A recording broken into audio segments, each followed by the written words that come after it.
Good afternoon, everyone, and welcome to this initial meeting of the Tompkins County Independent Redistricting Commission.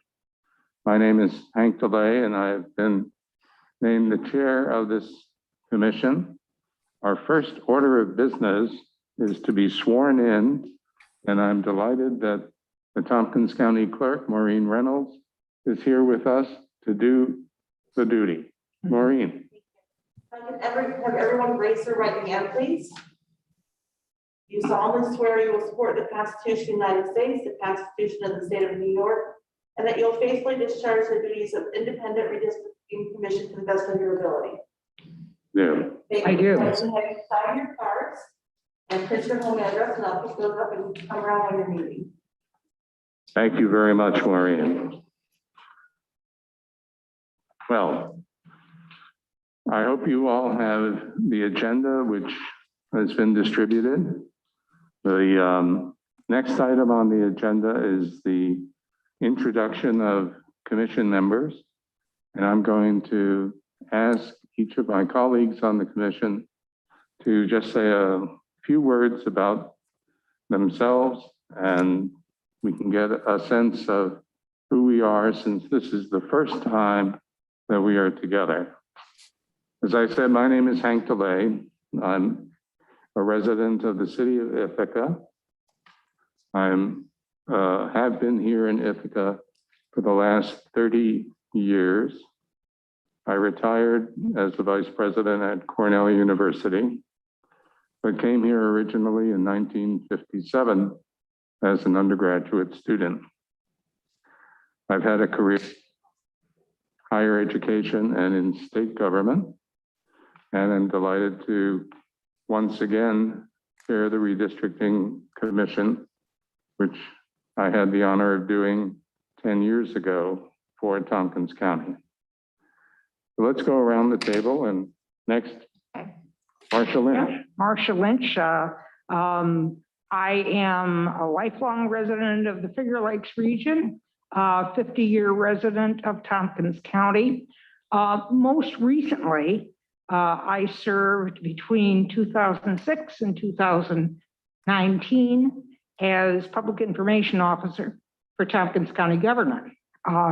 As part of that, I was very involved, not as a member of the Redistricting Commission, but as staff support for the independent redistricting process 10 years ago. I really welcome the opportunity to return to service to Tompkins County in this important role. Jan? Hi, my name is Jan Vink. Since 2000, I live in the town of Lansing. I work at Cornell University in a program called Applied Demographics. I work a lot with the census data, work a lot with the people at the Census Bureau, and among my tasks is explaining census data to data users. So, yeah, I grabbed this opportunity to be on the other side, being a data user myself, and see. Terrific, thank you. Good to have you with us. Margaret? My name is Margaret Hobby. I've lived in Ithaca continuously since 1978, and I also was an undergraduate at an earlier time, so it's probably been 50 years altogether. And I live in the city of Ithaca. My relevant experience is that from 1982 to 1994, I was at the DeWitt Historical Society, which is now the History Center. 11 of those years as director. And then after that, I got my real estate license. And for 26 years, I've been selling residential real estate in Tompkins County and adjacent counties. But it's given me a very, very broad knowledge of the county, those two things. Sometimes deep, mostly broad, but, and there's always more to learn. I was on the commission 10 years ago, and we're very glad to have the opportunity to do it again. Thank you. Jeffrey True. I came in 1958 and have been here on and off since then. Went to Ithaca High School and graduated from there, went away to college, and then came back and got an MBA at Cornell. Went in the insurance business. Many of you may know our family business called True Insurance. And then after 20 years in the insurance business, was the first executive director of the Community Foundation of Tompkins County. After that, I went on and worked at the Triad Foundation and recently retired from there. Relevant experience, I ran for the Tompkins County Board of Representatives in 1985 and won, served one term, and then served with our fearless chairman and Margaret in 2011 on the Redistricting Commission then. Looking forward to it this time. Thank you, Jeff. Elliot. Hi, I'm Elliot. I've lived in Ithaca for just about 4 years now. I went to school up in Rochester, New York, and then moved down here after school. I moved here to work at a local startup, but now I work remotely. I work as a software engineer / machine learning engineer, but I work a lot with geospatial data and lots of different mapping data. I've done a lot with land use, land cover classification, and a lot of different mapping problems. So I'm excited to be a part of this. Thank you. We'll turn now to the members of the commission who are with us via Zoom. Carolyn Chang. You're muted. Unmute my audio. Hi, can you hear me? Yes. So I feel like such a newcomer. I've only lived in Ithaca for 12 years. I have 2 kids who've been going to school here. They're in the high school now. I myself have worked as a teacher at TC3 and then also at Ithaca College. And so I think through my students at TC3 and through my own kids and their various activities, I've been around various parts of the county beyond where I live on South Hill in Ithaca. And mostly I just believe strongly in civic engagement. And that's why I applied to join the commission when I saw the email on our neighborhood listserv. Thank you, Carolyn. How about next with Jeff Nocera? How are you doing? I came to Ithaca in '82 to pursue a doctoral program at Cornell University in Human Services. The area is evaluative research. Since then, I was an interim director for the County Youth Bureau while Nancy Zahler attended college. She came back. I worked with Hospicare. Most notably, I worked as the executive director for the American Red Cross for almost 20 years. Left there to work with Catholic Charities of Chemung Schuyler counties as executive director. And I retired and just came back about 1.5 years ago. So I've thought this was a very worthwhile project, and I got a little time on my hands. Well, thank you, Jeff. Vivek Iyer. Hi, everyone. My name is Vivek Iyer. I've lived in Ithaca for about 8 years in the city. I migrated to the US from India about 21 years ago. And even though my virtual background, implies that I'm in San Francisco, I'm actually in my basement. Yeah, I've lived in probably 12 or 13 different places so far. Is the longest that I've lived in any single place. I work for Cornell, and I joined this commission just out of a sense of civic duty. I see it as similar to jury duty in some ways. So that's me. Yeah, thanks. Thank you. I'd like to now also ask members of our staff to say a word.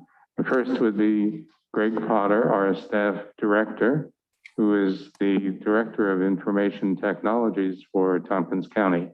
Greg? Hello, everyone.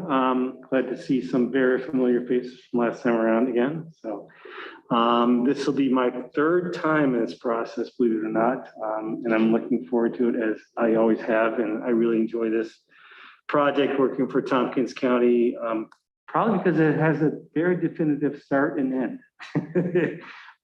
But I really enjoy it, and I enjoy GIS and mapping. The other person that will be joining me from my staff, her name is Svetla Borovska, and she'll be doing the GIS mapping background work as we get going here, with me working with her and presenting what the outcome of her analysis and work and presenting scenarios like we did last time. This time around, we will be using an online piece of software from ESRI, our GIS software company that we've already invested in the subscription for 1 year. So we'll be presenting information digitally this time, if that's okay, instead of printing out pieces of paper. So, but we can always print as well or produce PDFs for distribution. So we'll talk about that later. So I've been working on the background just to assemble the previous information from the past two scenarios that we went through from 2000 and 2010 and posted everything on the new website that I provided a link to. We haven't really announced it or made that link publicly available yet, but it is out there.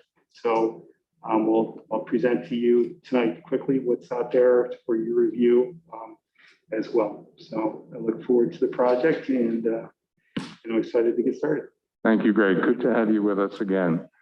Next, I'd invite Brittany Griep to say a few words. Brittany is the deputy clerk for the county legislature, and we're delighted to have her as our liaison.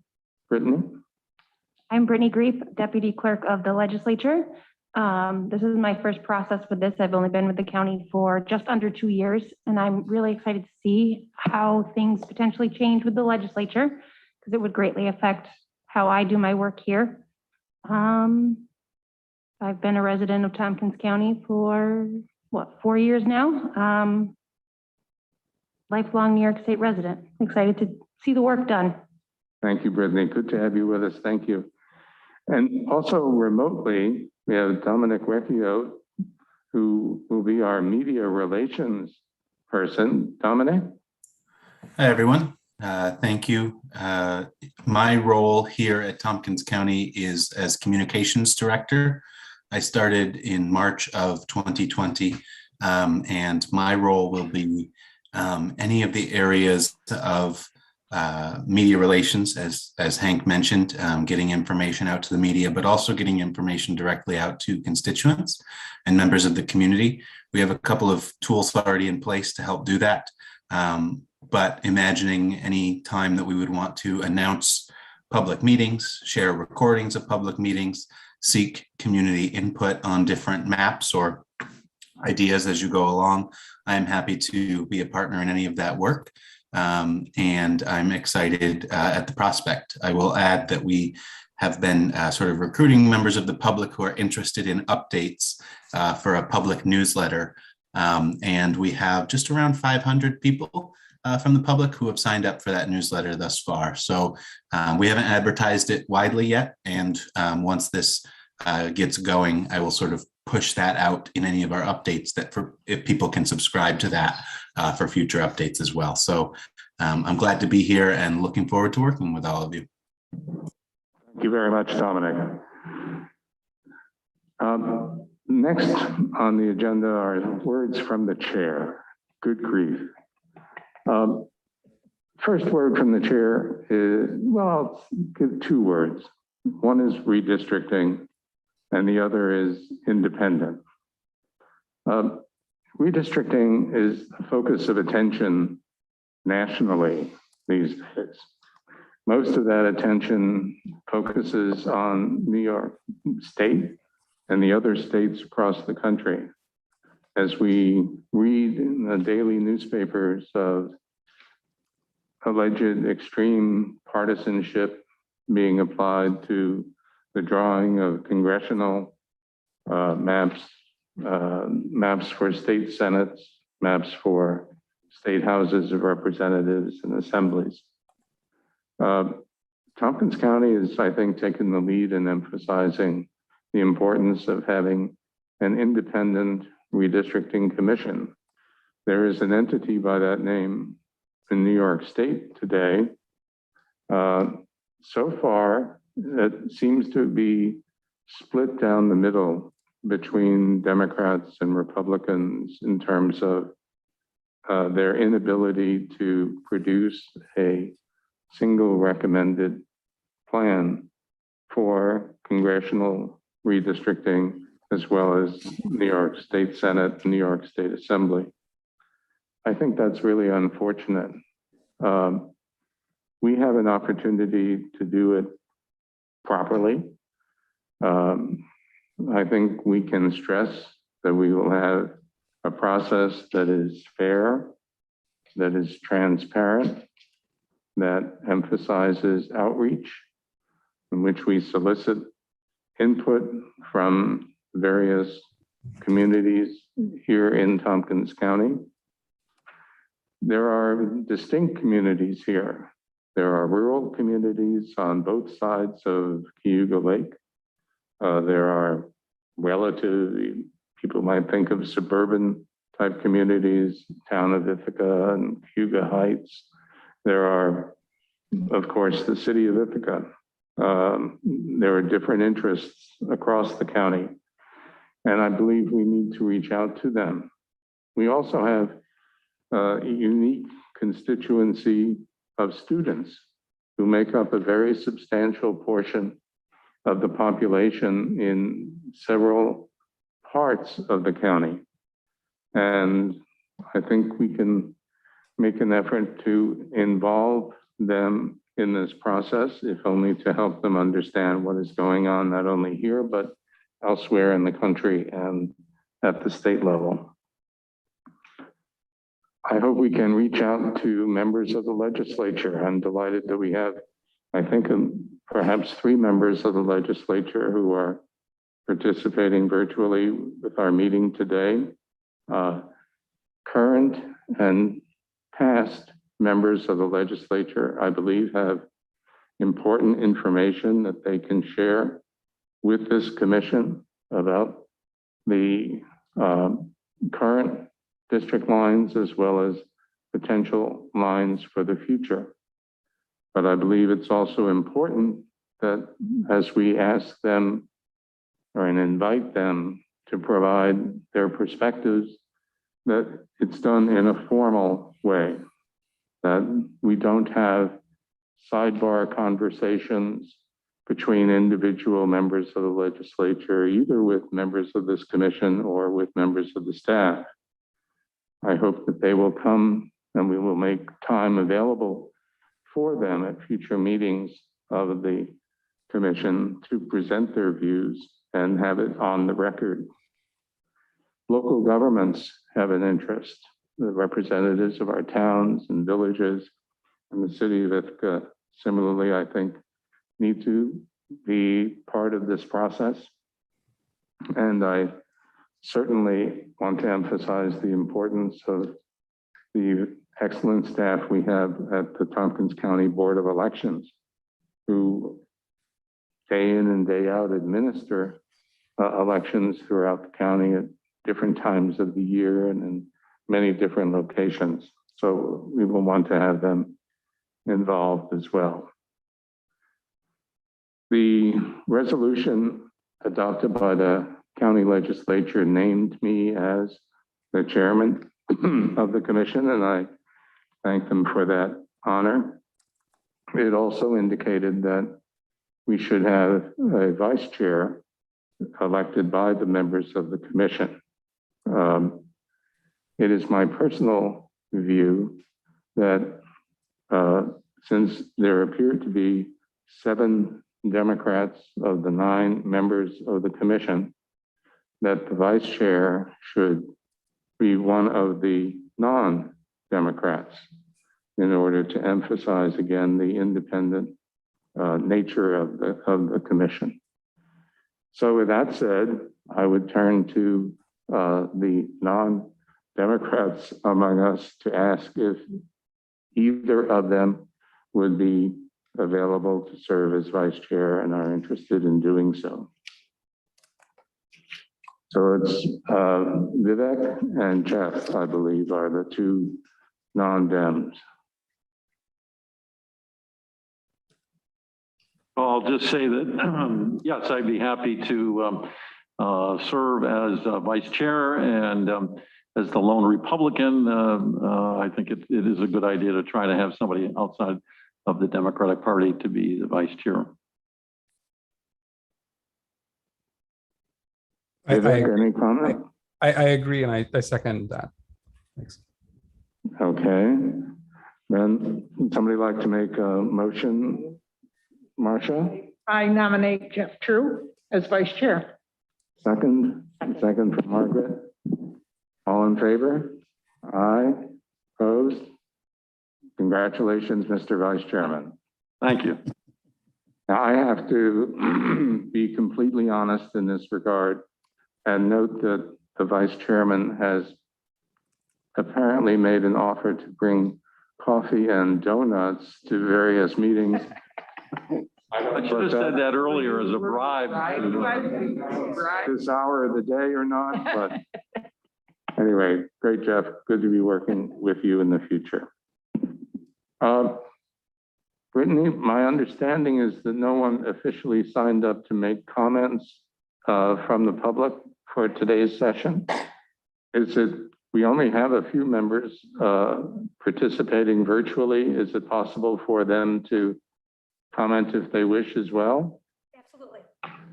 So let me ask if any of our members of the legislature who are participating today would like to make a comment to the commission. Amanda? Yeah, thanks so much. Thanks, Hank. I believe I've met you all, at least virtually, and I'm delighted to just be here and listen tonight and hear how this process is going to really get started. And I'm really happy to see our excellent staff here who know what they're doing, and I trust we'll all just follow their direction. So thank you all for your service. Thank you. Henry? No? Maybe? Yes. Yes, there he is. Yes, I want to also thank you for your service. I'm just really here to really watch democracy in action. And thank you. Ann? Thank you. And I also just want to see, what the process is going to be. I know it probably is not going to be easy. And I know in my district, representing 4 different municipalities, there's challenges. And I know you're going to have a lot of support from our staff and to help you with this process. And however we can be of support too at the legislature, we're here to help you too. So thank you for taking on this charge. Thank you very much. And I see that Jonathan Wood is with us as well. Jonathan, a longtime county attorney on his way to blissful retirement, I understand. Jonathan, do you have anything you'd like to share with us? Not really, but I just want to echo what people say, that you really do have excellent staff of the county. Greg and Bill and everybody is really good, and they will help you a lot. And I will be retired in 2 weeks from today, and I will not help you a lot. But I'm glad the commission is underway. Well, thank you. There is life in retirement, Jonathan. Okay. Well, that's, I think, an appropriate introduction for the next presentation. We're delighted to have the county attorney, William, otherwise known as Bill Troy, with us this afternoon. And Bill, let me turn it over to you to share your thoughts on the legal strictures affecting the work of this commission. Sure. So let me begin by saying that I did send around quite a bit of reading material. I was not trying to ruin your evening or anything like that. It's really a resource bank for you, if you will. I'd like to just spend a little bit of time going through some of the high points here. That doesn't mean you're going to be an expert any more than I am, perfectly frankly, because there are lawyers who just work on this. That's all they do. And they're just experts to the nth degree. So let me start first with your duties here. And they really start and almost end with the Code of Ethics, this little booklet, and the standards of conduct, which I sent to you. The cover letter was from Kathy Covert. All right. Now, if you spend the time reading it, which I would ask you to do, just because we always want to keep everything above board, particularly with a committee like this where, you know, voting's involved. Probably was taught to you by your mother and father. There's nothing great secret here. You just be above board, be honest, do not violate the rules. We'll tell you what the rules are and do your best. And if you do that, we'll be just fine and no one will have any problems, okay? I don't expect we'll see some of the things that are going on where there's a deadlock at filling, doing redistricting at the state level being congressional seats, Senate seats, and Assembly seats, as we just heard. And we will not have that here, I'm sure. Next, I shared some information about open meetings, and that's very important. Everything here has to be done openly. There are no backroom deals. That's the whole point of this, to be very open to everybody. Anybody can join from a distance or join in person. And that's all thwarted if we don't follow the open meetings rules. Once you have 2 or 3 people here, you have a quorum, you transact your business here. You can't 3 or 4 of us get together and talk about something off the record. There is no off the record, with one exception, which I'll tell you about in a minute or 2. So you just have to, that doesn't mean you can't have lunch with somebody and in the course of it, talk about something. Just try to keep it for the meetings so people can understand what's going on. And you want your work to be accepted by everybody. Not that there is some chicanery going on or anything like that. And I don't mean to suggest you do that, but appearances are sometimes as important as reality, okay? So I trust looking around you folks will do a good job there. The one exception is this idea of executive sessions. As Hank said in an email, I think as he sent this around, there's probably no chance we're going to see an executive session.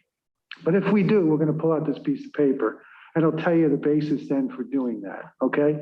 I'll be at all your meetings. I'll be available for questions. That doesn't mean you can't contact me as the attorney, but it's not attorney-client privilege by any means. But if you have something, I'd recommend you can send me an email, but CC everybody else on the board. That's probably the best way to do something like that, if that's agreeable with you. And I'll get back to you as quickly as I can. I think you can do the same with Greg. You know, he knows this stuff backwards and forwards. If you're going to communicate with one, communicate with everybody so we have a record, paper record if we could. Hank spoke a little while ago about the stalemate that seems to be forming up. Back in 2014, there was a constitutional amendment in the state. The state constitution was amended to change how you're going to choose or create districts for state senate, the state assembly, and congressional districts. And I think they're deadlocking again. If I understand correctly, the congressional district that runs west of here that we're in, that Congressman Reed now has, may have been a result of that kind of stalemate. I'd have to double check that, the history of it, because I think a federal panel of judges said to the state, as I understand it, make a choice or we're going to do it for you. And this is what happened. So if you're not happy with it, that's what happened, okay? I can give you dates and names and all that, but just not tonight. So we're not affected by any constitutional provision per se, but we are under an obligation to meet the due process and equal protection provisions of the federal constitution. And there's been a line of cases, really it got going in, let's say 1964 before the Supreme Court. And some rules have now become hard and fast. Or so we thought, as I'm about to tell you in a few minutes, and Greg's looking at me, he knows what we're talking about here. So I sent you around the new version of Municipal Home Rule Law, Section 34. That is the document that controls what we're doing here, okay? Not the constitutional amendment of 2014. And if you go down to paragraph 4, if you have that in front of you, there are certain requirements, okay? And this becomes very interesting. A just talks about single member districts. I'm not going to read it to you. B, C, and D, okay? But there's a problem. This is relatively new, this amendment. And if you look at paragraph 4A, and I'd said, and I'd sent you some other material around, and I'll explain to you what that is in a minute, but make sure tonight maybe you read that and then read these exchanges, an article from the paper. Beginning in the 1960s, challenges were made to state redistricting in that, I think in one case in Alabama, every county had one senator. So there could be a county with 1 million people and a county with 20,000. Those 20,000 people had more say in the running of the government because they had one senator. And the Supreme Court began to say, no, we're not going to do that. And there's a long line of cases. So then challenges came, not because something as glaring as what was going on in Alabama, but because there are disparities. Now, if I understand correctly, and Greg will jump up and tell me if I'm wrong, I think the number we're working for a population is 105,740. That's correct. So if we have 14 seats and you divide that equally, and this is the most perfect of worlds, every district would have exactly 7,553 people. I'll burst your bubbles now, ain't gonna happen, okay? It just can't happen because of what you have to do. It's very hard to do it anyway. But you have to look at all these restrictions you're supposed to look at and go through about contiguous territory as compact as possible and what have you. So there will always be deviations among and between the districts. And that can be a problem, or that can be very easy to solve. So as time went on and more nitty-gritty decisions were coming along, or challenges, the Supreme Court decided to look for a rule. At what point does this become a problem? And that's where they came up with the under 10%. If you take the district with the largest population in your jurisdiction and the district with the smallest population, as long as the differential is less than 10%, we're not getting involved because there's no perfect solution to this, okay? Once you cross the line into 2%, into 10%, it becomes a bit of a problem and it could be challenged, or the state or territory can come forward and say, well, there's good reasons for it. And federal judges, okay, that makes sense to us. And you're only over by 100 people anyway. It's not a big deal, okay? So 10% was the gospel beginning in 1964. And when the amendment to Home Rule, Section 34 took place, everyone was surprised to find in paragraph A that this talks about shall not exceed 5% of the median distribution of all districts. Now, Greg's worked on this, the nitty-gritty, this is his third time. And I think it set off alarm bells when he read it. Maybe I'm not over exaggerating anything here. It did, yes. And to the point where we actually reached out to one of the authors of this. Now, this is the law, okay? This was passed in the normal legislative way, signed by the governor. And he spoke to somebody, names will not be mentioned on this, basically saying, no, we meant it to be 10%. And I truly believe the man, because it's, to me, odd that after all this case law from 1964, and even in 2014, they haven't changed it when they changed the Constitution in New York, that they would suddenly go from 10% to 5% without talking about it. You know, why are we doing this? And I guess from Greg, he was in my office, we were talking about it, and he had this downtrodden look when he began to talk about trying to do this at 5%, because it makes it much more difficult. So we don't know really what's going on here. And that's why I sent you these two little blurbs. One is a news article about Cortland digging their heels in and saying it's 5%. And that's what the statute says. I can't really fault them. But I had sent around among the county attorneys in the state question about this. And one woman came back to me, Tracy Murphy, and said, well, there was a big fight just at a recent meeting, which I didn't attend. I didn't know this would be happening. In that Westchester has just completed its redistricting plan and went with 10%. Monroe County is saying no, it's 5%. So it's the battle of the district of the counties. And now it looks like our neighbors in Cortland County are going with 5% also. So what do? Everyone's scratching their heads. I'm not 100% sure what to do. It has to be fixed in some way. You're not going to correct this. This has to be done at a higher level in the legislature. But I'm just alerting you to, you may start hearing people talk about 5 and 10. We're not talking about a store with some games some kids are playing. And I think you'll see a very big smile on Greg's face if that comes back at 10%. So that's a bump in the road, but we do want to get our work done as soon as possible. If it's reasonable, it's good work, but we don't really have an election to worry about with this for several years to come, but it's going to be on everyone's mind. So how it's going to be resolved, I don't know. Will some counties go to court and ask the judge to say what's going on here? I don't know. And if you did, the judge may look at it and said, yeah, I think it's a mistake, but that's the law. I can't change it. And we just don't know. All right? Lawyers often say, I don't know because we can't predict the future. But this you should be alert to when we start working in numbers and crunching them. Okay? And I think... Let me interject, Bill, just for a question, and that is whether you might be able to draft for us a letter to our local member of the state Senate and the state assembly indicating that there is this question of interpretation that is being taken in 2 different directions by counties across the state, and asking Senator O'Mara and Assemblywoman Kells if they can help provide a resolution of this conflict for us on behalf of this commission. I'll be happy to do that. I'll prepare a draft letter and I can give it to you. I don't know when we're meeting next.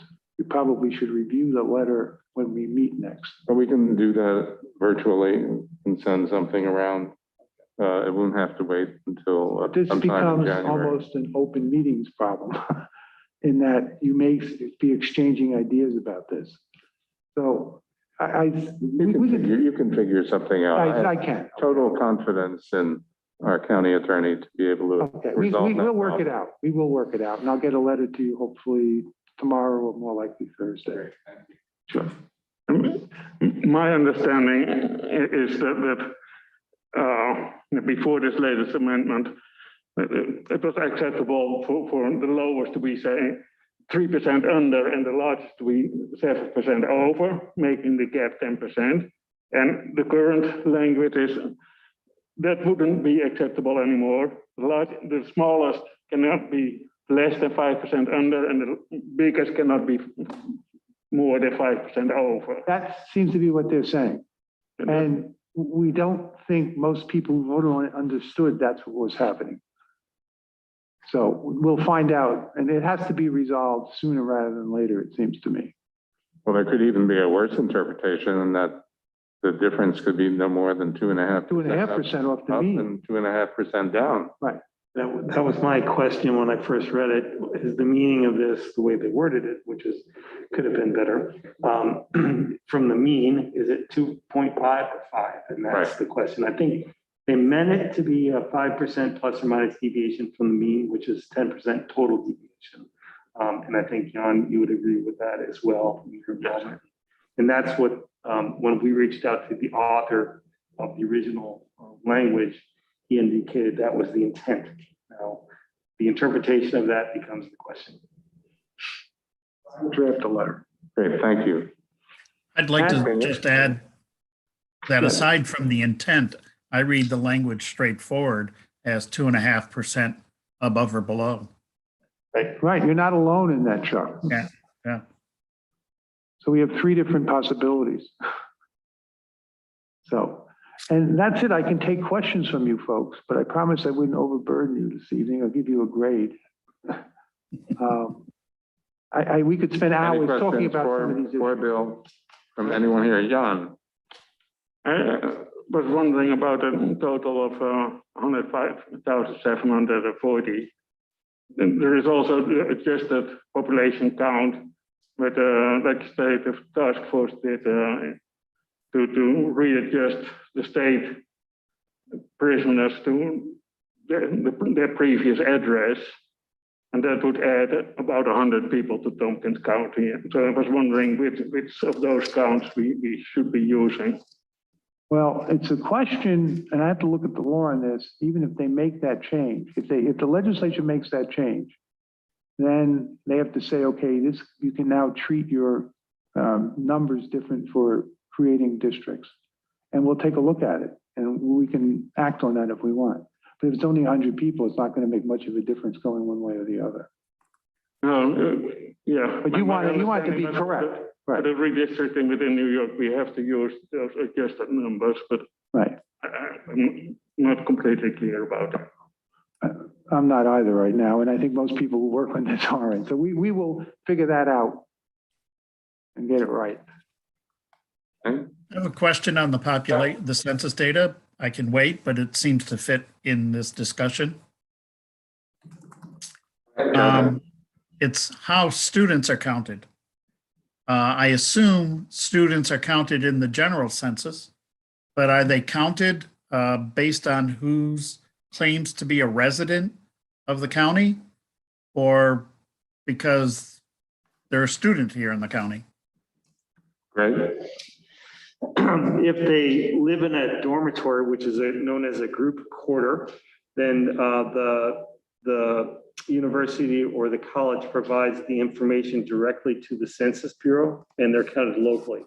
The students that live off campus are intended to provide or respond to the Census Bureau at the location that they're living at when the census count is initiated.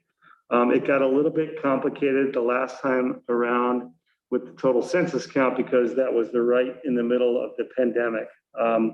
So when it started, so it got a little bit complicated and confusing, but the county had kicked off a lot of initiatives for public information around that topic.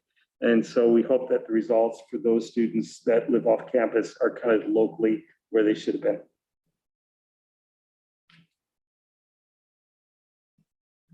Okay. Any other questions for Bill? Anybody on virtual? No? Good, Bill, thank you very much. My pleasure. Appreciate it. Next then, we will turn to the presentation by our staff director. Otto. I'm gonna quickly review what I've already posted on the website and go through what's out there with you. And I'm gonna grab the mouse and the keyboard from Brittany to do so. I don't know how far it goes. I'm gonna sit up here.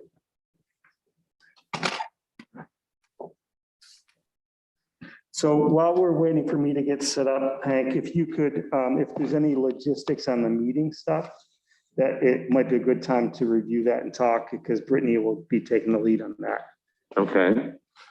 Well, just talking about location and schedule of meetings, with the holidays coming up, it seems to me that we probably will not have another meeting of this commission, at least until something like the middle of January. I would like to see us hold a series of public information meetings. Historically, as Jeff and Margaret will recall, we went elsewhere in the county. I can remember a session in the Enfield Fire Hall as one of the locations. But these days, thanks to the pandemic, it may not really be possible to do that because we have to be able to have virtual participation. And, you know, I'm sure the Enfield Firehouse has, you know, improved their transmission capability and everything, but I think that would be probably difficult.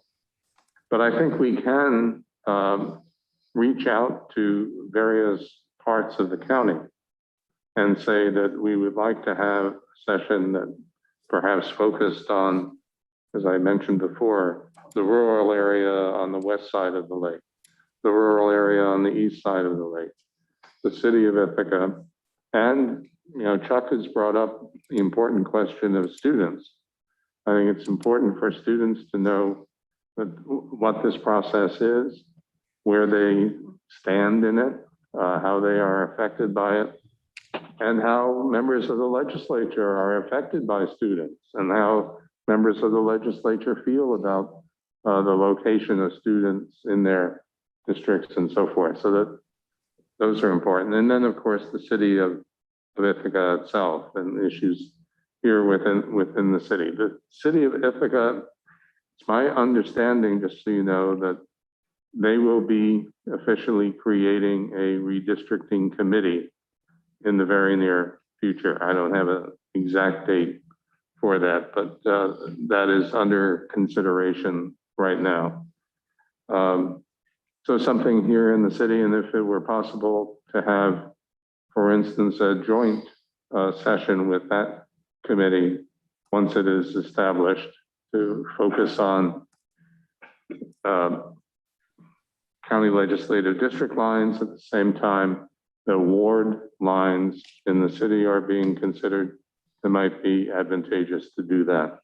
So that's my general thought about the next set of gatherings of this commission before we go into various scenarios of adjustments of lines going forward.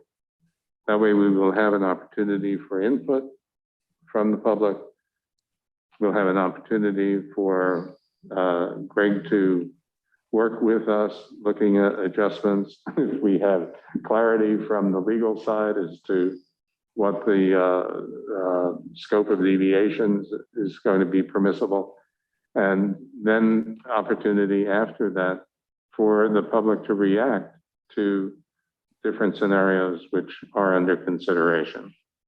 So I throw that out for all of you to react to. If you have thoughts you'd like to share that are either supportive or different, whatever. Anybody? Well, Hank, do you have a timeline where you would like to have this thing wrapped up by? I think it would be sensible for us to try to have it done by the end of the spring. I don't see why it should take longer than that.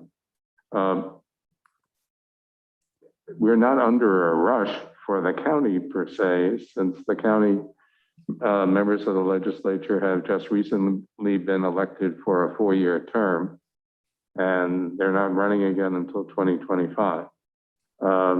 There is greater pressure in the city because they are going to have elections in 2023 for their local officials. And to the degree that we should be talking with each other in developing lines in the city, there's a little bit more of a press there. But I would hope that this wouldn't take us more than the first half of 2022.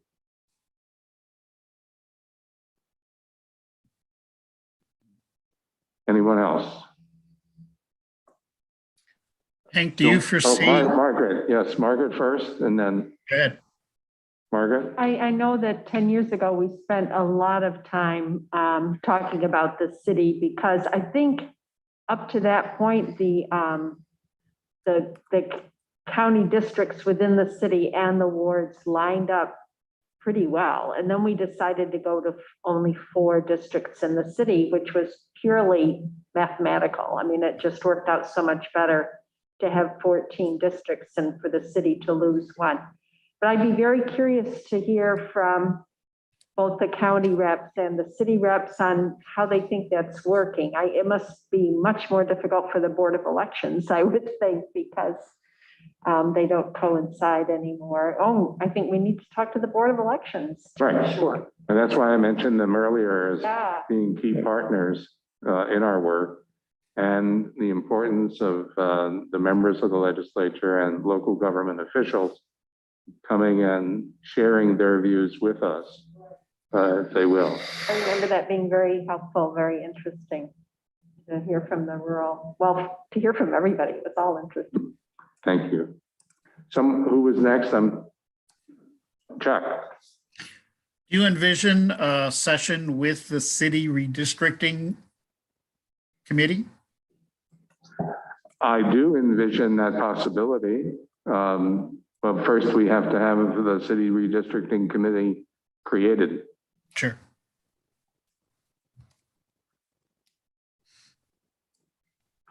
Okay. Greg? Okay, I've shared my screen here. So everyone should be able to now see the county website, the redistricting section exclusively. So I'm going to walk you through what's there and how we've organized this, because we did our best to put all the information in one place for you and the public to reference as we move forward. So everyone is looking at the same information at once. Most of what you need is going to be here, if not all, for the history and moving forward. As we start to work on new scenarios and in the mapping that we go through and all the iterations to get us to the final decision, what we publish publicly and what we talk about internally is going to shift around a little bit, because it gets a little bit hairy and complicated. If you remember the way we did this last time, we had, you know, many versions and reiterations of each version that filtered into what we decided on. So there's a lot that goes into it.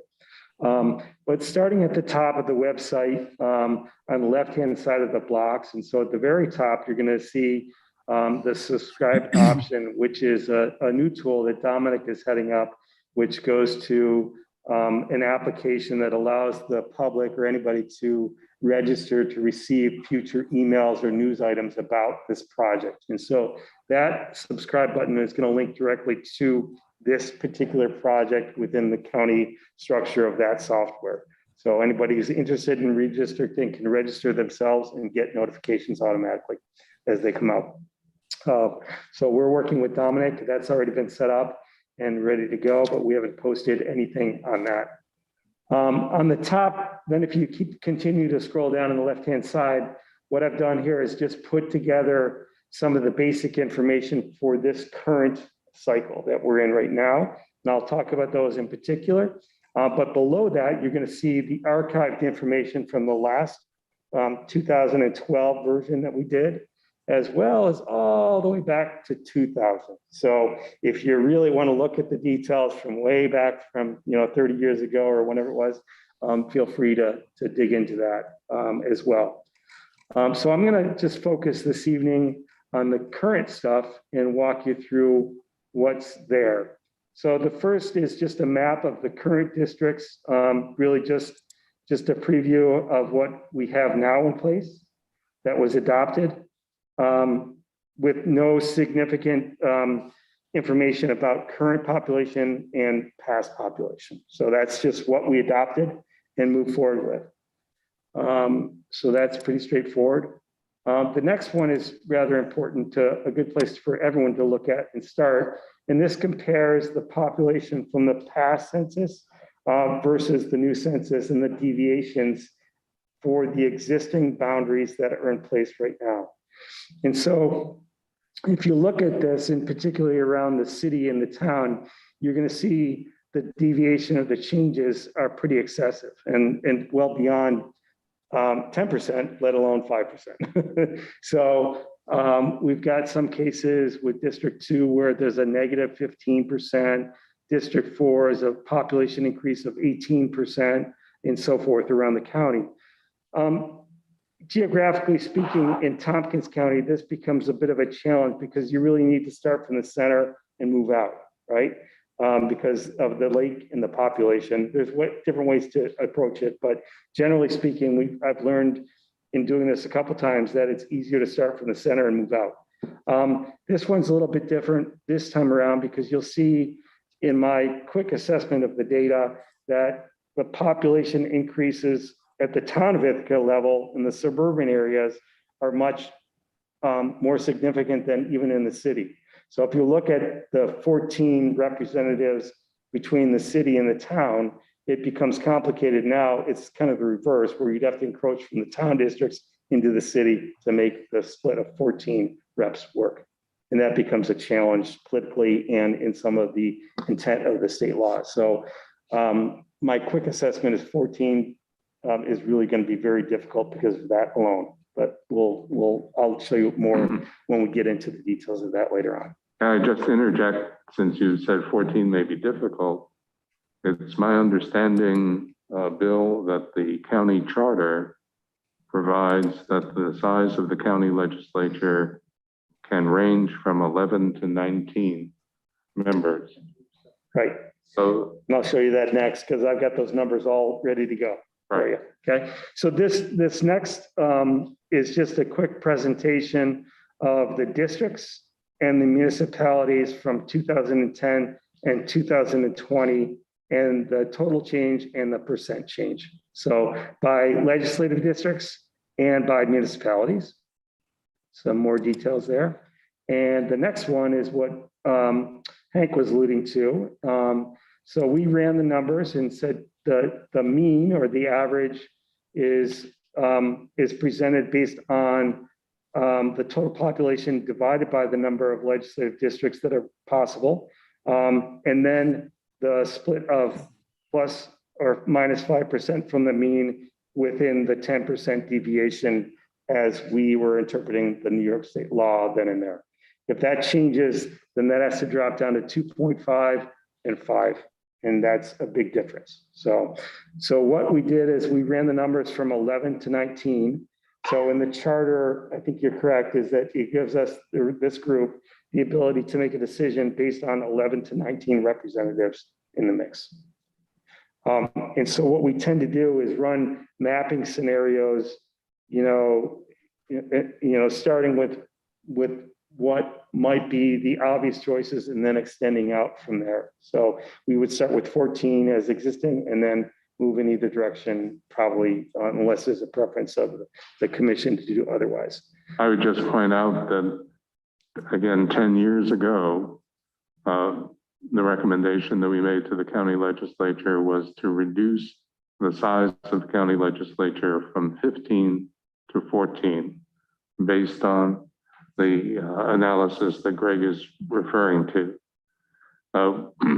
When the county legislature passed the resolution creating this commission, the evening I was here, and I was invited to say a very brief comment to the members of the legislature. I shared with them my view that we would welcome from the members of the county legislature their input concerning the size of the county legislature.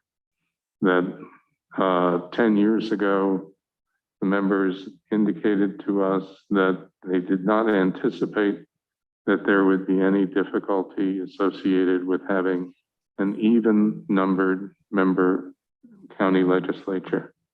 And that perhaps was how folks felt for the first 6 or 7 years. But then there appeared to be a time when they were stymied over a particular issue at 7 to 7 for quite some time, and it was creating a problem. I don't know what their feeling is today, but I hope that they will share with us any thoughts that they have in that regard. Great.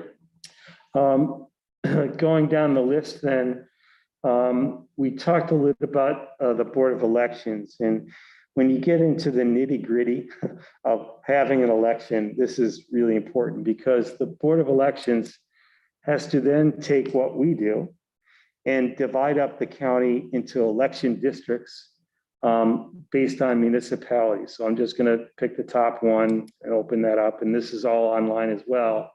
But they have to divvy up the county into election districts with associated polling places, and they have their own state rules. I think they can't exceed a population of 2,000 for election districts. So whenever we set the legislative district boundaries, their election districts have to coincide with those boundaries if we move them. So they have to redefine their software in the election districts to be contiguous with the lines that we come up with in this process. And that takes time as well. So that's a different piece of software altogether that we have to coordinate with them based on road and address ranges to come up with those scenarios. But we'll take care of that behind the scenes. Once we, and they have got a lot more flexibility than you may in reaching your decision. So don't let that worry about, that. And they can change these at will based on the circumstances. It's their, the two commissioners can make those changes as they want to in talking to the local individuals who run the elections at those locations. So that's important to understand as well. And let's see here. And then if you really want to get into the interactive mapping stuff and not look at static stuff, you can click on that because we've got a whole resource behind the scenes for online interactive mapping that we would probably take advantage of in this process as well. I've got a link to the New York State Senate redistricting bill on there. So if you want to read through that in all of its glory, and that bill had touched upon that earlier as well. This is a link that goes to our meeting management portal for agendas and minutes for this, this commission. And then we've got a link to send public comments, which come to me directly. So I'll keep you apprised if we get any comments, I'll present them at the next meeting. So, and then here is just the gist of what we do in Tompkins County that defines independent, redistricting, and a link right to our charter that describes the local law to do so. So that is great information, but if you really want to dive into the details, I've added all of the scenarios from the last time we did it into the next block. So if you want to get a sense of what we go through to reach the final decision, you'll see the number of maps in the interim and the final reports from that and all the archive scenarios. I'm just going to click on this and you'll see pretty quickly what I mean. So we maintained different scenarios and versions for 13, 14, 15, 16, and 17. So each one of these represents a unique map that the commission reviewed and discussed before we made a decision and narrowed down our choices. So there's a lot of different versions that we go through in the process because a lot of the input that we receive from you is, what if we did this? And then we walk away and do our magic and then present it back to you. And things this time will be a little bit different. We'll be able to turn around a lot of those requests on the fly as we're discussing them, where in the past we had to go back, do the work, and then print it out and then present it to you. So we've got a little bit more sophisticated with our software this time around, as well as others in this effort. So that is a quick summary, Hank. I hope that helps. Thank you, Greg. Any additional questions for Greg? Jeff? Greg, sometimes data is updated after the fact. Is the number 105,700 pretty much the number we're going to be working with? And if you drill down to the local levels, are those numbers possibly going to change from the federal government? Only through an official legal approach that the Census Bureau sanctions. But right now, those numbers that I presented are what were adopted by the Census Bureau and published by the Census Bureau. But there may be some changes, and Jan probably has a better sense of how this works than I do. And we're lucky to have him participating as well because he really understands the demographics more than I do. So. If you want to know the details, there's a program called Count Question Resolution, starting early next year, where local governments can challenge the official numbers. that might lead to some errata in the census numbers. But that is more for funding than for redistricting. Right. Because a lot of funding mechanism formula also depends on the census numbers. The redistricting numbers are kind of set in stone. The count question resolution might change the numbers a little bit. And yeah, later on there's a post-census group quarters review. Local governments can challenge group quarters specifically. The big difference is being able to use new data. The first program cannot use any new data, and the second process can use new data. That will not lead to a RADA, but a bit of an official revised census number. I can tell you that on the first look of the data, there's nothing that stands out as really being problematic like we had in 2000. There was a huge error from the Census Bureau that shifted group quarters from the city into Cayuga Heights, for instance, and that was really obvious right when it happened. But in this case, it looks good. If there's a mistake to be made on population counts for us, it's usually around group quarters on the Cornell campus or IC. I heard in Wyoming County, for example, that big prison is counted in the wrong place. Yeah, the question came up in New York State Association of Counties, what do we do with that? And there seemed to be some flexibility from if we know that the census numbers will be revised, you're probably allowed to use those revised numbers kind of ahead of time. But not likely here in Tompkins County. No, okay. Not that I'm aware of, and I'm happy to hear Greg confirm that. Yeah, I think the numbers look as we, there's nothing that would lead me to believe that there's a big error in the original numbers for our project that would stall or lead to a challenge of that with the Census Bureau locally. And my second question, Greg, is will the city have a person comparable to you doing their redistricting, or do they rely on us to give them the data? They have in the past have a similar person that serves that role on the mapping side, and we spend a lot of time trying to coordinate with them and getting there, because it is, as we discussed earlier, it's important, particularly for Board of Elections office, to try to make the city and the county, the city ward lines and the county legislative lines as contiguous as possible, or you end up with more election districts than necessary in the city. So you end up with what are known as sliver districts, because the county may need to grab a block to fill in a population to make this balance out, but the city doesn't. And that has to become its own election district in the city. And the citizens then become really confused because they used to vote over here. Now they're voting over here, and their ballots have to be unique down to the election district. So it puts a lot more work on the Board of Elections if we end up with multiple sliver districts or we don't pay attention to how those lines coincide. There's nothing illegal wrong with it other than efficiencies. Even 10 years ago, Jeff, the staff for the city were very good, and it was really the members of the Common Council, not staff issues associated with the kind of problem that Greg has just described. And the staff from the city worked very well with Greg. Yeah. In the joint effort. Yeah, we've got a shared services program going on for GIS. We host a lot of their data and software at the city data or at the county data center on behalf of the city. So there's a pretty good working relationship between us and the GIS group at the city.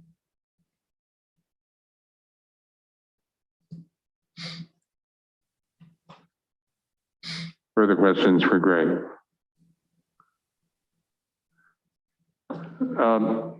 I put on the agenda, Greg, issues associated with a budget for the commission? Is there anything we need to know here? Do you have expenses that are necessary for the work of the commission? And if so, have they been allocated to you from the county legislature? The only expense that we have is a software subscription, which we pay for already out of the budget for ITS. It wasn't much.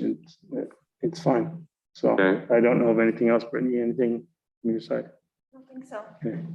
Brittany, are you arranging parties for the commission on the afterglows? Jeff's paying for the Okay. coffee. Right. Just thought I'd check. Okay. Media communications, we've already introduced everyone to Dominic. And I think we are in good hands there, and web resources. Greg has really given us a full presentation on data for the city, towns, and villages in the current legislative districts. All of you have received the map that shows the changes there, and that map will obviously be a big focus of our attention. Next meeting of the commission, as I said, I'd like to think about something in the middle of January if we can start this outreach function. I'll be working with Brittany in that regard to see if not only we can find dates that are acceptable for most of the members of the commission, but also when physical location and technology will be available as well, because we'll be doing, I think, everything in a hybrid mode. Some of us here and undoubtedly other folks participating via Zoom. Let me just open up for any questions or comments from any members of the commission.